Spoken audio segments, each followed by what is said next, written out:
Hello बच्चों, welcome back to my channel. Today we will learn domestic animals.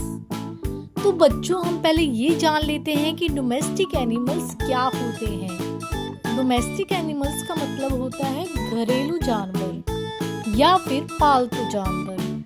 सारे पालतू जानवर इंसानों के काम आते हैं। कोई दूध देता है, कोई सुरक्षा करता है, तो कोई सवारी कराता है। यही वजह है कि इन्हें डोमेस्टिक एनिमल्स कहा जाता है, यानी घर या इंसान के पास रहने वाले जानवर। हाँ तो बच्चों, ये है गाय। गाय को इंग्लिश में बोलेंगे यस, काऊ। गाय दूध देती है जो सेहत के लिए बहुत फायदेमंद होती है। भारत में गाय को गौ माता भी कहा जाता है। नेक्स्ट है बच्चों बैल। बैल को इंग्लिश में बोलेंगे ऑक्स। बैल खेत जोतने और गाड़ी खींचने में काम आता है। यह बहुत मेहनती और ताकतवर जानवर होता है। अगला है बच्चों भैंस। भैंस को इंग्लिश में बोलेंगे बफेलो।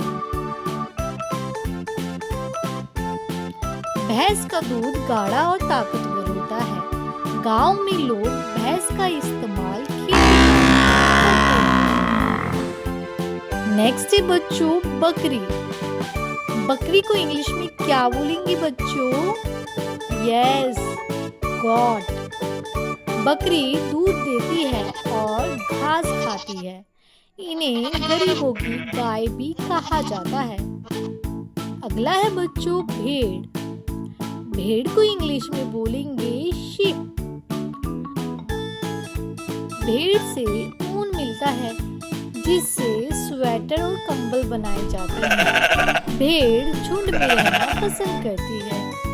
नेक्स्ट है बच्चों सुअर।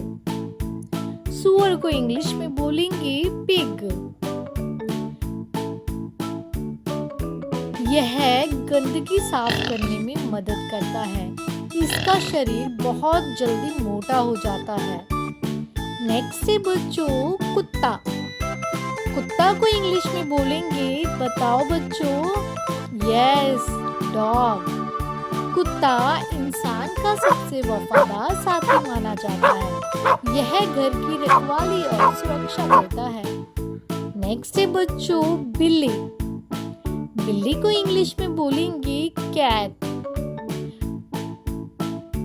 बिल्ली दूध और मछली खाना बहुत पसंद करती है। यह चूहे पकड़ने में भी माहिर होती है। नेक्स्ट है बच्चों घोड़ा। घोड़ा को इंग्लिश में बोलेंगे हॉर्स। घोड़ा दौड़ने में तेज होता है और गाड़ी खींचने में भी इस्तेमाल होता है। पुराने समय में राजा महाराजा घोड़े की सवारी करते थे। नेक्स्ट है बच्चों ऊंट। ऊंट को इंग्लिश में बोलेंगे कैमल। ऊंट को रेगिस्तान का जहाज कहा जाता है। यह कई दिनों तक बिना पानी के